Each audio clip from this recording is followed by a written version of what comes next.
Welcome to Inclusion Matters, a podcast about children's development from the Center for Inclusive Childcare.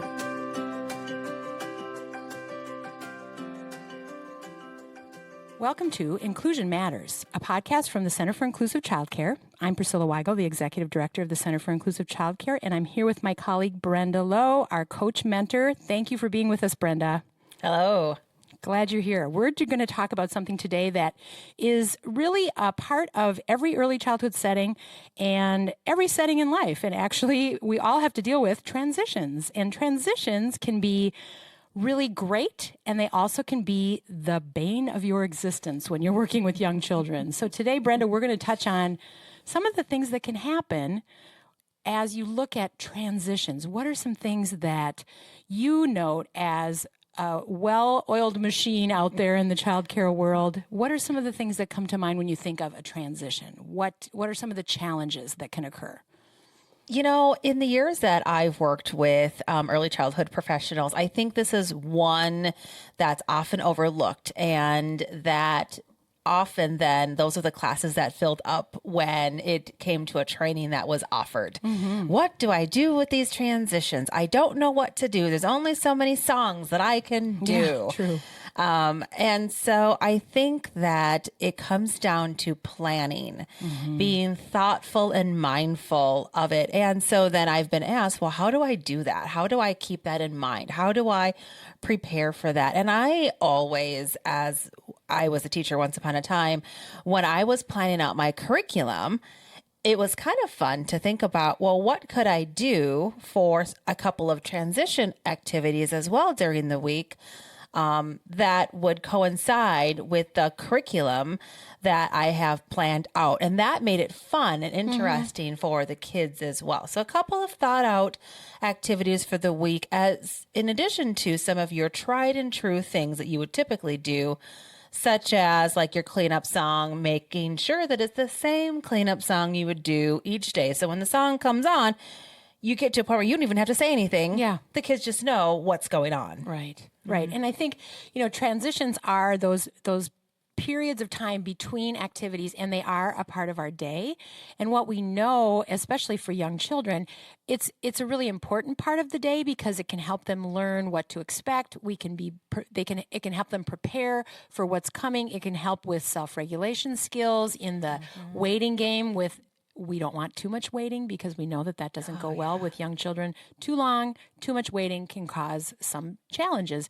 And when we think of transitions and you look at your day, oftentimes when I talk to folks about transitions in an early childhood setting, there are a lot that you can step back and go, do I really need that? Is that really necessary? So today during our conversation, we're going to talk about some things that you can do as you assess the transitions that you have provided and planned. And also then in another installment, hopefully talk on some of those tools and nice little tricks that you can have in your bag, in your not real bag, but your pretend bag of tricks that you can pull out when you have those transitions. Yeah. But when we look at some of the things that possibly can come up in a transition, and we look at, if we talk about just even including children with some unique needs, transitions can be the most challenging part of a day. And that can be something that happens with any children who might have some challenging behaviors, who might have some attentional issues, might have some processing issues that are concerning, that they can't process all the information coming in. And we as adults are saying, okay, now I want you to throw your garbage away after lunch, put your lunchbox in your cubby, go in the bathroom, wash your hands, and then come back and sit on the rug. We're going to have a story. And so I was in a setting and I watched the provider do that and go through that whole long list. And one little guy that I was there to support, he ended up standing in the bathroom holding his lunchbox because those were the pieces that he heard and was able to process.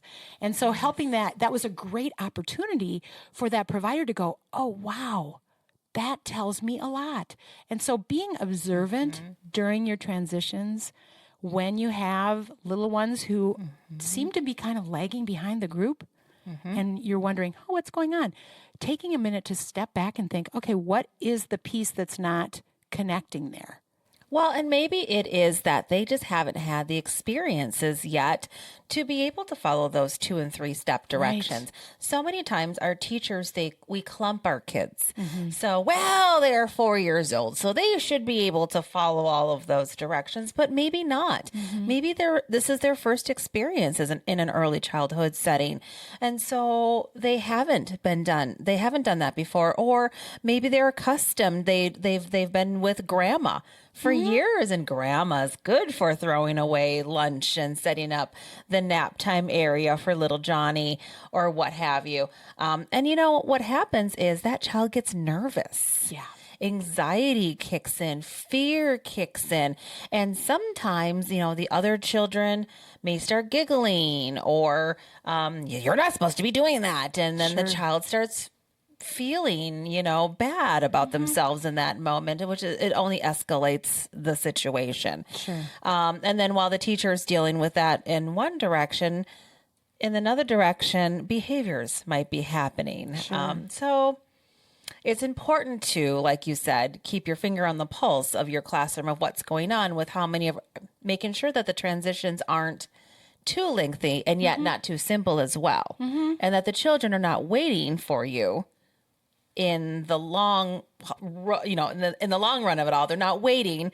So, like, for example, I've been in classrooms where the teacher will tell the children to go ahead and sit down in the group time rug and wait for her. And then she's cleaning up the tables from lunchtime, which is very necessary. But the children are waiting for a very long time. Guess what's happening over on that group time area rug? They are wrestling. Because they're filling the time and they're creative. They're filling that time. Other examples of that is waiting in line for the drinking fountain or waiting in line to use the bathroom, all of the kids at once instead of dismissing a couple at a time. And so you might have the child who's standing there and sees that child in front of them pretty close in proximity, and they might just give a little push just to see what happens.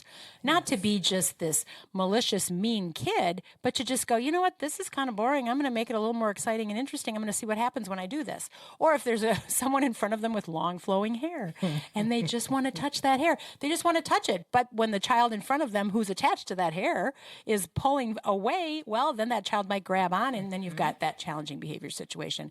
And I think going back to what you were saying too, the finger on the pulse, Brenda, was really a good reminder to say, what am I doing to set children up for success? By the way I plan my day, because we are the grown-ups. We're the ones who are able to plan the day. They're just really waiting for us to tell them what's coming next. And routines are really calming. Rules and expectations are really helpful when they're consistent. And so transitions can also be part of that whole lovely safety net. But we can also overdo it. Yes. I've been in classrooms where we've had to take a step back and think about, do we have too many transitions in the day? Do we really need to clean up one more time before we transition? Do we really need, can we go outside later? Do we really have to go outside during this time? Would it be a good idea to go outside before we sit down for group time? There's been situations where there's been a little bit of negotiation where the classroom wasn't quite, they were still working on doing some cleanup. Let's just put it that way. And in order to, the transition to go outside was a little rough. They were a younger group. And so we eliminated a few transitions in the day to make it a little bit more streamlined. And one of the things that left for a while was the cleanup before they went outside. Now, I know that can be a little bit... that can be a little tough for some, especially centers where there's tours coming in. So I would say definitely have a conversation with your director and have that okayed. But on the other hand, that really calmed down the classroom because it was one thing that they didn't have to do. Right. So and you're already, that transition to outside is already big because you're often getting your gear on, you're getting everybody to and from.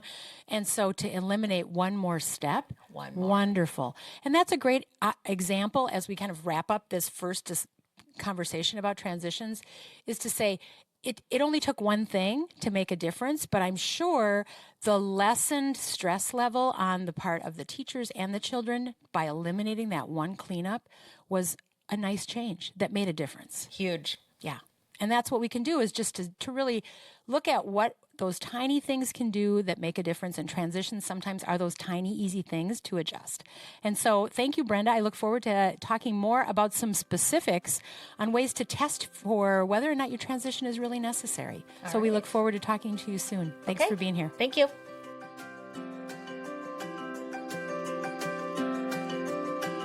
Thanks for listening. For more resources, visit us at inclusivechildcare.org.